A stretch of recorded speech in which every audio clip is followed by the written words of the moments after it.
어머님들께서 이 초등 글쓰기의 초점을 어디에 맞추셔야 되냐면요. 물론 글쓰기 종류 굉장히 다양하죠. 근데 자기 생각을 표현하거나 감정적인 부분을 다양하게 표현할 수 있는 그런 방식들도 중요합니다. 중요하고 자기 생각을 논리적으로 말하는 것도 중요하지만 적어도 대입에 있어서만큼은 아이들이 학교 생활을 얼마나 꼼꼼하게 잘 이해했는가에 우선적인 초점을 맞추셔야 한다는 말씀을 드립니다.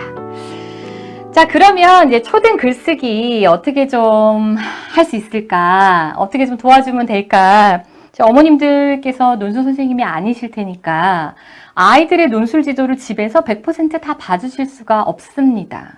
독서도 마찬가지고 쓰기도 마찬가지인데요. 책은 독서는 읽으면 읽을수록 독해력이 늘어나는 거고요. 쓰기도 마찬가지로 많이 써봐야 글쓰기가 늘겠죠. 그래서 교과목 과정에 맞춰서 일단 어떠한 쓰기의 체계들이 이제 진행이 되고 있는지 제가 초등학교 전체 커리큘럼을 좀 보여드리도록 할게요. 자, 보여드리기 전에 먼저 우리 아이들이 학교 생활을 하면서 배운 이 글쓰기를 앞으로 어떤 종류의 글쓰기로 확장해서 실생활에서 써나가야 하는 것이지를 한번 제가 좀 정리를 해봤습니다. 아이들의 글쓰기 종류가 과연 뭐가 있을까 생각을 해봤더니 이렇게나 많더라고요. 자, 같이 한번 살펴보실까요? 자, 먼저 상대의 이해를 구하기 위한 글, 설명문이 되겠죠, 대표적으로. 설명문뿐만이 아니라 보고문, 과제할 때, 레포트, 그 다음에 기사나 해명문, 이런 것들이 있을 수 있고요. 또 흔히 논설문이라고 많이 알고 계시는 설득의 글들도 있습니다. 논설문, 평론, 연설, 발표, 그 다음에 중학교 2학년 때 수행평가부터 등장하게 되는 프리젠테이션도 이 논설문의 한 종류이죠. 네, 그 책에 맞게 논리적인 흐름을 잡아줘야 되니까요.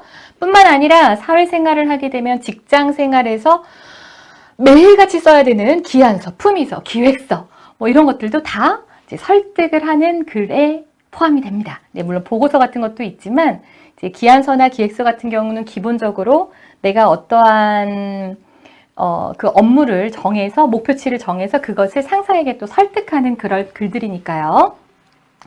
자, 그 다음에 그냥 단순히 기록을 위한 글들, 팩트에 기반하는 글들이겠죠. 정확한 정보를 전달해야 되는 글들. 뭐 굉장히 많습니다. 또 매스컴에서의 글쓰기도 있을 것이고요. 또 홍보나 광고를 위한 글들도 요즘에는 그런 소상공인, 1인 기업 또는 뭐 인터넷 온라인에서 쇼핑몰 같은 것을 운영할 때에도 그냥 물건만 놓고 파는 것이 아니라 이런 어떤 마케팅적인 측면에서의 글쓰기가 반드시 부합이 되어야지만 또 사업에 성공을 할 수가 있는 부분이죠. 또 대학교에 가거나 이제 학자로서의 연구를 위한 글쓰기, 그리고 나를 표현하는 글쓰기. 자, 요 나를 표현하는 글쓰기는 SNS에서 벌써 아이들이 많이 하고 있는 글쓰기입니다. 자, 이렇게 글쓰기가 많은데요. 잘 보시면 여기에는 문학적인 글쓰기가 없습니다.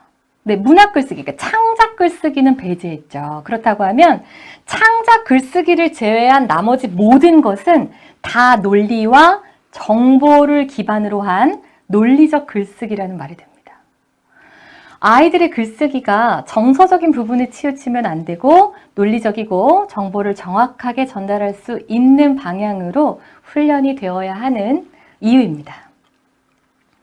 자, 그러면 자, 이렇게 논리적이고 정보를 제대로 전달할 수 있고 그 다음에 잘 정제된 언어로 전달할 수 있는 스킬을 구사하기 위해서는 몇 학년 때부터 훈련을 해야 되느냐? 궁금하시죠? 자, 그래서 언제부터 훈련을 하면 되는지 제가 그 가이드라인을 좀 잡아드리기 위해서요.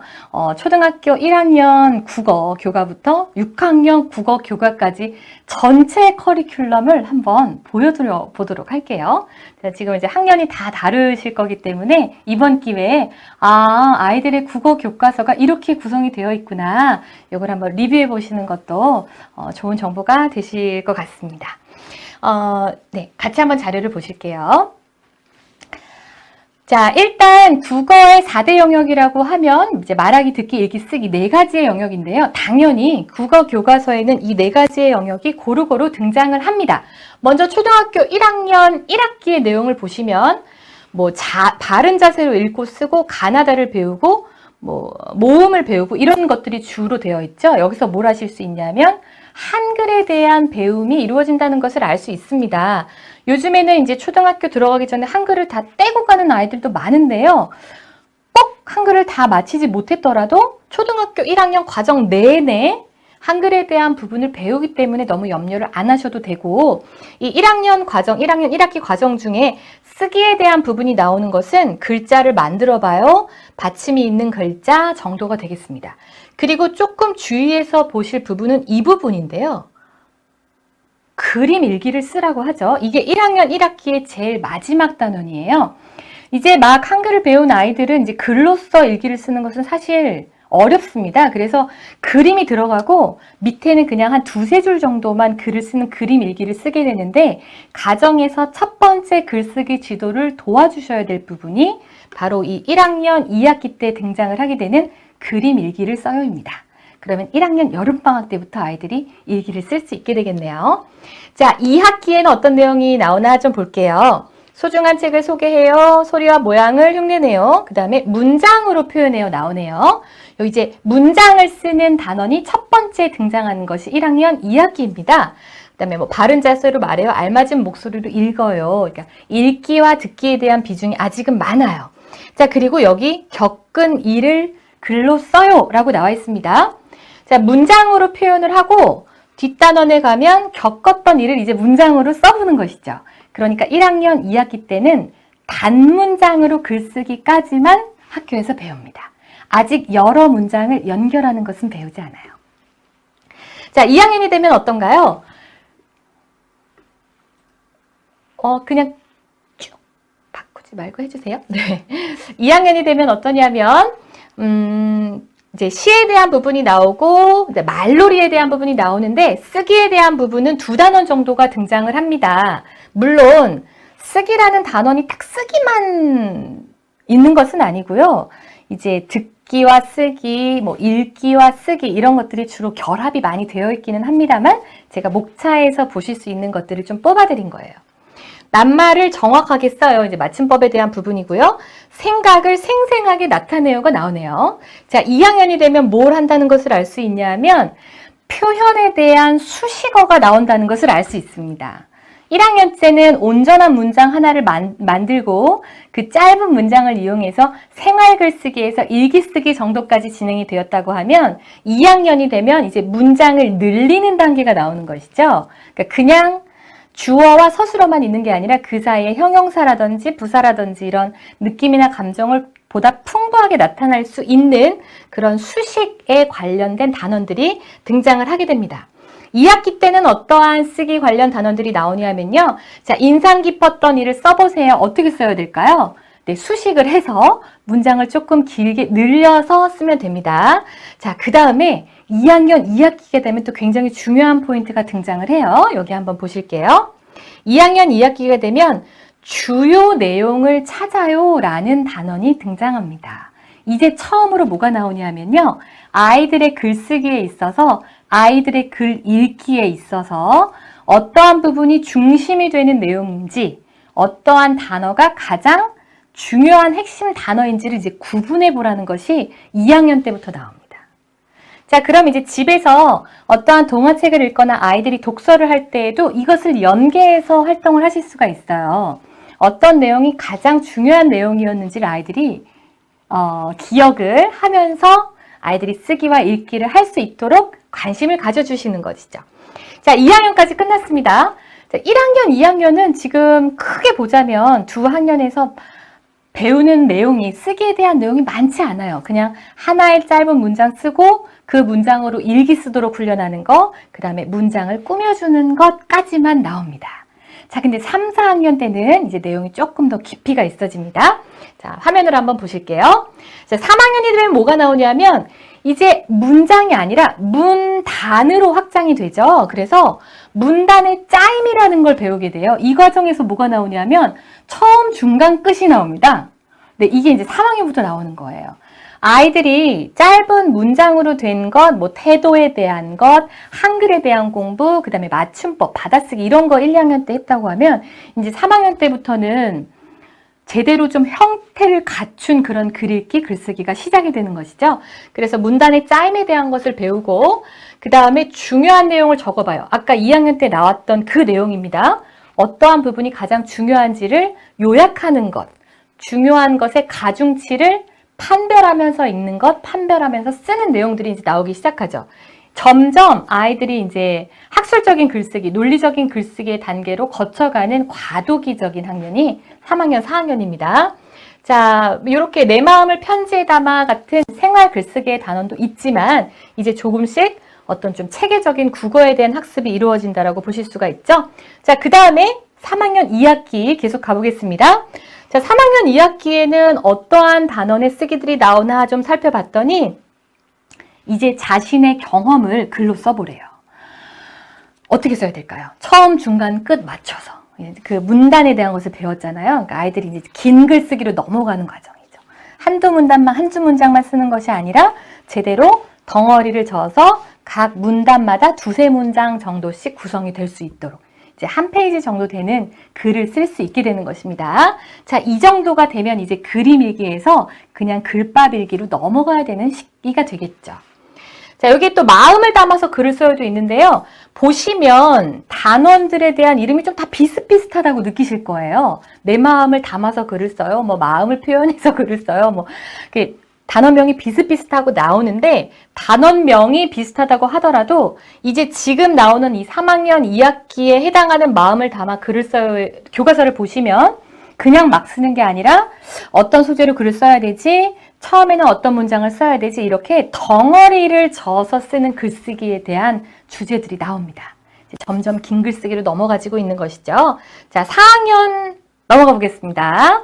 자, 4학년 단원에서는요, 내용을 간추려요 나왔습니다. 아까 2학년 2학기 때 처음으로 말미에 중요한 것을 가려서 읽어요. 이런 단원이 나왔었는데, 이제 내용을 직접 간추려 보라고 합니다. 자, 아이들이 3학년과 4학년을 거치면서 이제 요약하기 훈련이 되어야 된다는 거예요.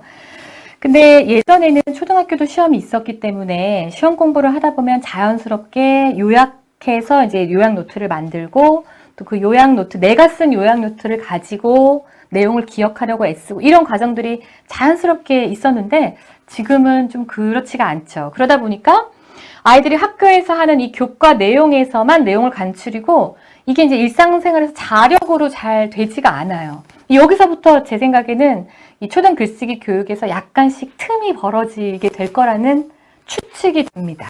근데 이게 초등학교 때는 잘 티가 안 나죠? 그래서 어머님들이 잘 모르고 그냥 가시다가 이제 중학교 1학년 때도 수행평가가 없죠. 그거를 지표하지 않기 때문에 이제 그렇게 되다 보면 중학교 2학년 때 아이들이 글쓰기가 굉장히 부족하구나라는 문제를 아시게 돼요. 그럼 그때가 되면 이제 지금 초등 때 쌓아가야 할 이 글쓰기를 그때 잡아주기가 좀 많이 어렵습니다. 일단 아이의 자존감이 많이 떨어져 있기 때문이기도 하고요. 네, 그래서 이제 내용을 간추려요가 나오고요. 그 다음에 내가 만든 이야기, 이런 제안 어때요? 등등이 나옵니다. 자, 이런 제안 어때요는 뭐냐면 내가 뭔가를 설득을 하는 글이 이제 등장을 하는 거예요. 지금까지는 자기의 감정에 대한 글이나 정보에 대한 글 정도에서만 이제 글쓰기가 이루어졌다면 이제 4학년이 되면서부터는 논리적인 글쓰기에 진입을 하기 시작하는 단계라고 보시면 되겠습니다. 자, 4학년 2학기에 나오는 글쓰기 계속 가보겠습니다. 자, 마음을 전하는 글을 써요. 네, 계속 나오는 거죠. 마음을 전하는 글을 쓰는데 4학년 2학기 때 나오는 마음을 전하는 글은요. 마음을 전할 때에도 미안함에 대한 마음인지 고마움에 대한 마음인지 그 대상이 선생님인지 엄마인지 친구인지 이런 것들을 구분해서 생각을 해보게끔 해요. 그게 이제 마음을 전하는 글을 쓰더라도 개요를 잡아서 쓰라는 그런 부분들이 나옵니다. 글쓰기를 할 때 처음에 이제 개요 잡기가 중요한데요. 그것이 교과목에 반영이 되는 학년이죠. 자, 또 나왔습니다. 의견, 논리, 설득극 또 나왔고요. 그 다음에 독서 감상문 쓰는 내용들 나와 있네요. 자, 이제 5학년과 6학년으로 넘어가 보겠습니다. 여기서 아마 차이를 확 느끼실 수가 있을 거예요. 자, 5학년이 되면요.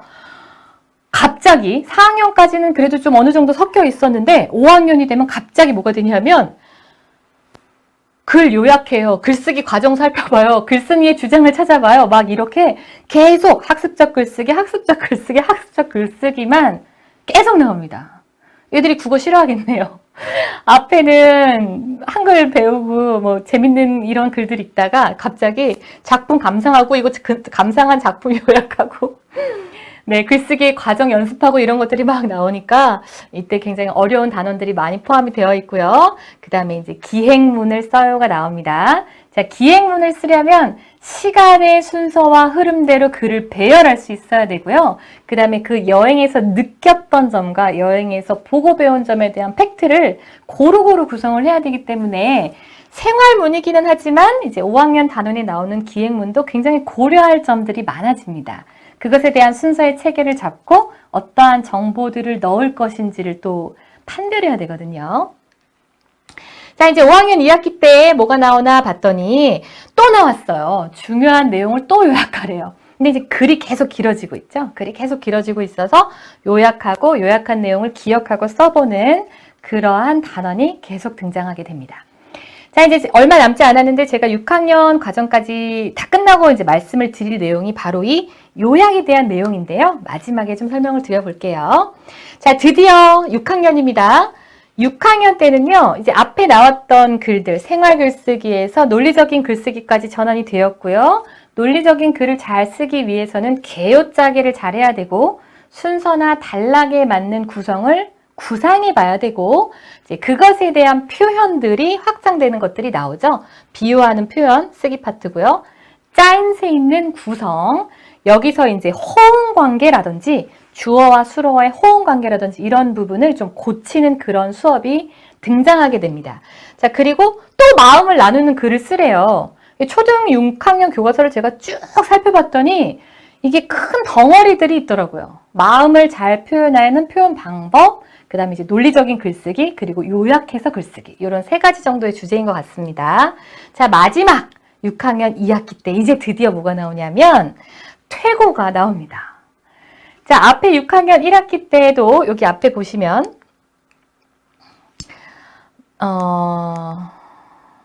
네.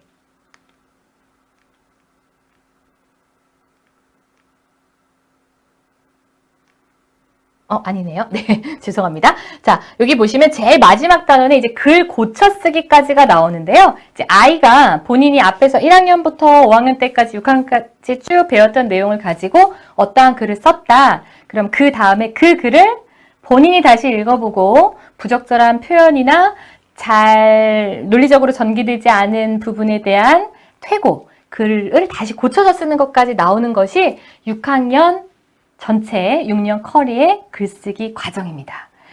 자, 어떠신가요? 지금 쭉 보셨는데 초등학교 국어는 특히 국어 교과서 안에 있는 이제 쓰기 파트, 왜냐하면 말하기, 읽기, 쓰기, 듣기가 다 고루고루 나오니까 그 중에서 쓰기 파트는 어떤 내용들을 아이가 배우고 있는 거지? 지금 우리 아이 학년에서는 어느 정도 과정까지 진행이 된 거지? 이런 부분은 아마 좀 이렇게 비교해서 쭉 보시기는 어려우셨을 거예요.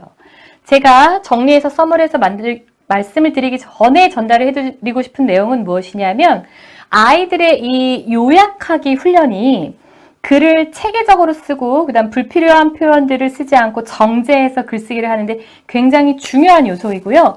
그렇게 정제를 하기 위해서 사고를 하는 과정들이 굉장히 고통스럽죠. 많이 생각을 해야 되니까. 그 과정에서 아이들이 보다 성숙한 사고를 할 수 있는 똑똑한 아이로, 창의적인 아이로 자라게 되는데 이 과정이 지금 보신 것처럼 초등학교 때 끝나야 됩니다.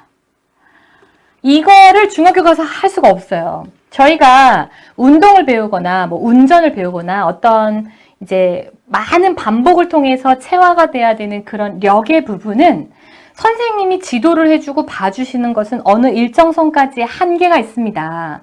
그래서 기본적인 역량이 갖추어지게 되면 그거를 계속 경험을 쌓고 또 다른 경험을 쌓아가면서 스스로 자가 발전을 하게 되는 거잖아요.